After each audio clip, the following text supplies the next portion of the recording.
بہت اہم سوال ہے. پہلی بات تو یہ ہے کہ یہ ڈیورینڈ لائن نہیں ہے, یہ ایک بین الاقوامی سرحد ہے, جو کہ یہ فرق کرنا بہت ضروری ہے.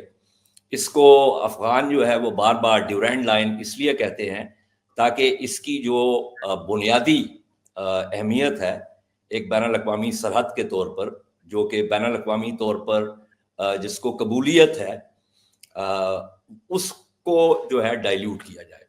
تو اس لیے ایک تو میری عرض یہ ہے کہ ہمیں یہ لفظ جو ہے, یہ فریز جو ہے ڈیورینڈ لائن, یہ استعمال نہیں کرنی چاہیے. پاکستان افغانستان بارڈر جو باؤنڈری ہے انٹرنیشنل اور انٹرنیشنلی ریکگنائزڈ ہے. لیکن یہ آپ نے اچھا کیا کہ بات کا آغاز سے کیا, کیونکہ افغان بھی اور ہمارا جو مشرقی ہمسایہ ہے اس کے تجزیہ کار بھی اس کے اوپر سوالات اٹھاتے رہتے ہیں. اچھا, ایک تو پہلی چیز یہ ہے کہ 1893 میں جو یہ ایک معاہدہ ہوا تھا, برطانوی جو راج ہے سر مورٹیمر ڈیورنٹ اور جو افغان امیر تھے ان کے درمیان, تو یہ معاہدہ, اس کے بارے میں ایک غلط فہمی یہ ہے اور جان بوجھ کے میرے خیال میں پھیلائی جاتی ہے کہ یہ 100 سال کے لیے تھا. یہ بالکل لغو بات ہے. اگر آپ جا کے اس معاہدے کا وہ موجود ہے, اس کا ٹیکسٹ موجود ہے سارا, اس کا اگر جا کے ٹیکسٹ آپ پڑھیں تو اس معاہدے کے اندر 100 سال کا کوئی ذکر نہیں ہے. سو یہ کہنا کہ یہ 1893 میں ہوا تھا, یہ 1993 میں ختم ہو گیا, یہ بالکل بیہودہ بات ہے, اس کا حقیقت کے ساتھ کوئی تعلق نہیں. دوسری جو بات ہے وہ بڑی انٹرسٹنگ ہے کہ آپ کو یاد ہوگا کہ اکتوبر 1947 میں, ستمبر 1947 میں افغانستان نے پاکستان کو نہیں تسلیم کیا تھا اقوام متحدہ میں, لیکن اکتوبر 1947 میں انہوں نے اپنا یہ جو منفی ووٹ تھا اس کو وڈرا کر لیا تھا. جو منفی ووٹ انہوں نے ستمبر 1947 میں ایکسرسائز کیا تھا وہ اگلے مہینے یعنی اکتوبر میں انہوں نے اس کو ختم کر دیا. اور اس میں ایک یہ بھی انٹرسٹنگ چیز ہے کہ جو ظاہر شاہ جو اس زمانے میں بادشاہ تھے, انہوں نے جو ہے اپنے ایک انکل جو تھے, چچا جو تھے, سردار شاہ ولی خان, اور جو کہ اس سے پہلے افغانستان کے سفیر تھے برطانیہ میں, ان کو بھیجا کر پاکستان میں سفیر کے طور پر. اور یہ جو تھے یہ باضابطہ جو ہے بہت فلوئنٹ اردو بولتے تھے جو شاہ ولی خان تھے. اور انہوں نے, شاہ ولی خان کے بیان ہے اور یہ ریکارڈ کا حصہ ہے کہ یہ جو ڈیورینڈ لائن والا جو معاملہ ہے یہ, اس میں انہوں نے کہا کہ جی ہم اس کو باضابطہ اس بین الاقوامی سرحد کو جو ہے وہ ہم قبول کرتے ہیں. اچھا, اس کا بیک گراؤنڈ یہ ہے کہ وہ 1809 سے لے کے 1947 تک افغانستان کے جو حکمران تھے, مختلف حکمران آئے اور گئے, ان میں اور برطانوی جو آفیشلز تھے ان میں بے شمار جو ہے وہ معاہدے آپس میں ہوئے. اس کے اندر آپ کی یہ 1893 تو والی تو بات بعد میں ہے, اس سے پہلے جو ہے 1855 میں بھی ایک معاہدہ ہوا, پھر جنوری 1857 میں بھی یہ معاہدہ ہوا.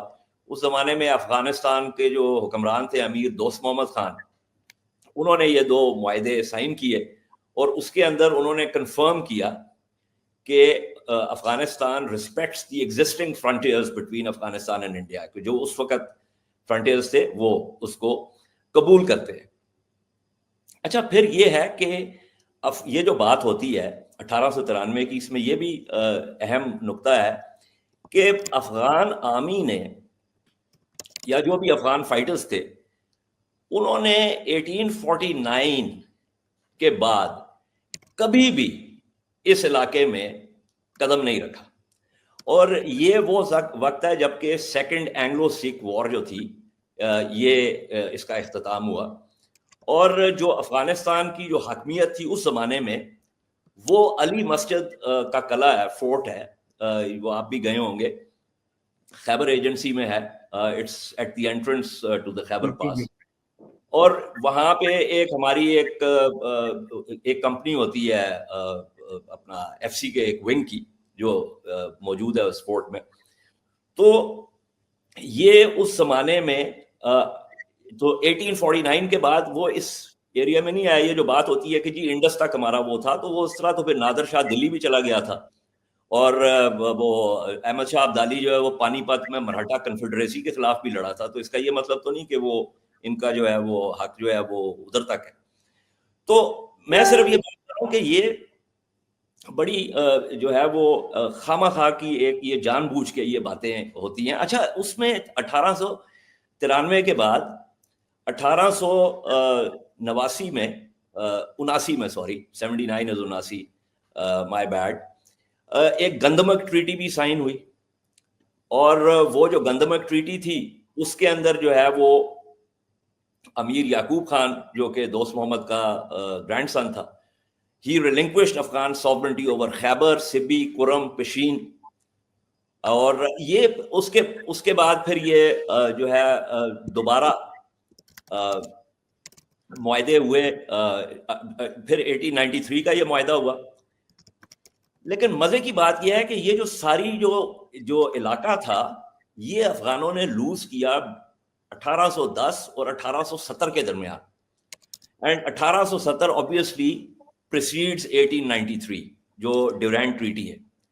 پھر اس کے بعد 1905 میں برطانیہ کے ساتھ ارینجمنٹ ہوا, پھر 1919 میں ہوا راول پنڈی کا, پھر 1921 میں کابل کی ٹریٹی آئی. ان تمام جو ہے وہ انہوں نے قبول کیا کہ یہ جو ایگزسٹنگ ارینجمنٹس ہیں ان کو ہم ایکسیپٹ کرتے ہیں. اور پھر 1930 میں جو محمد نادر جو بادشاہ تھا اس زمانے میں 1929 سے 1933 تک, تو افغانستان نے پھر ری افرم کیا کہ 1921 کی جو اینگلو افغان ٹریٹی ہے جو کہ کابل میں سائن ہوئی, وہ بارڈر ہے بٹوین افغانستان اینڈ انڈیا. اچھا, اب اس کے اندر انٹرسٹنگ چیز یہ ہے کہ افغان کہتے ہیں کہ جی وہ تو ہم نے کر لیا, لیکن ہم پاکستان کو نہیں مانتے ایز سکسیسر اسٹیٹ, اور ہمارا یہ معاہدہ جو ہے یہ پاکستان کے ساتھ نہیں ہے.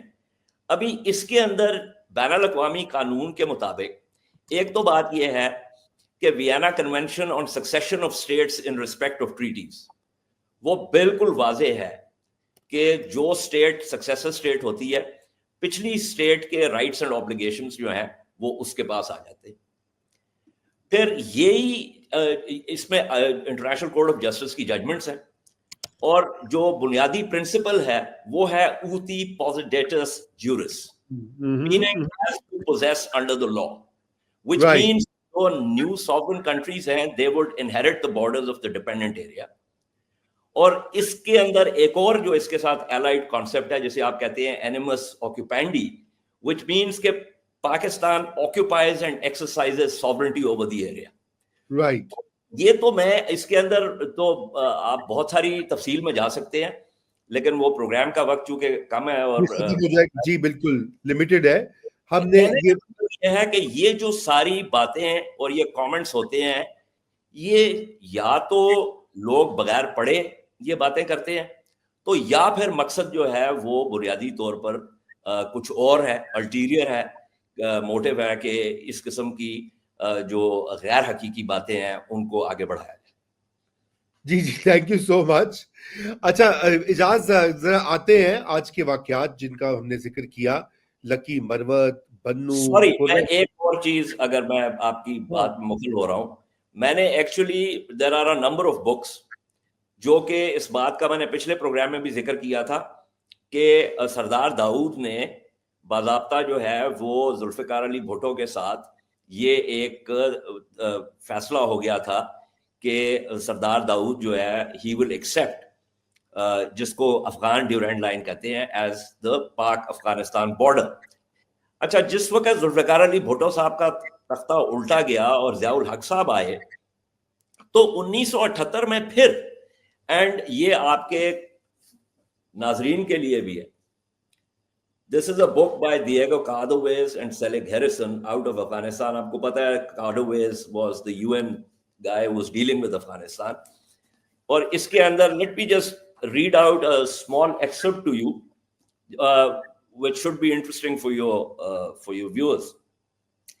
So Zia had scheduled a visit in August 1978 to Kabul. So Daoud, and I'm reading out this excerpt from here.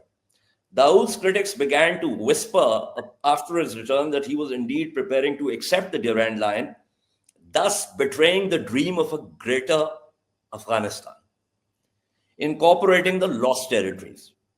Nationalist suspicions soon intensified when Dawood told a meeting of Pashtun and Baloch leaders in Kabul that all of their 8,000 activists and guerrillas from Pakistan who had taken refuge in Afghanistan should leave by April 30th.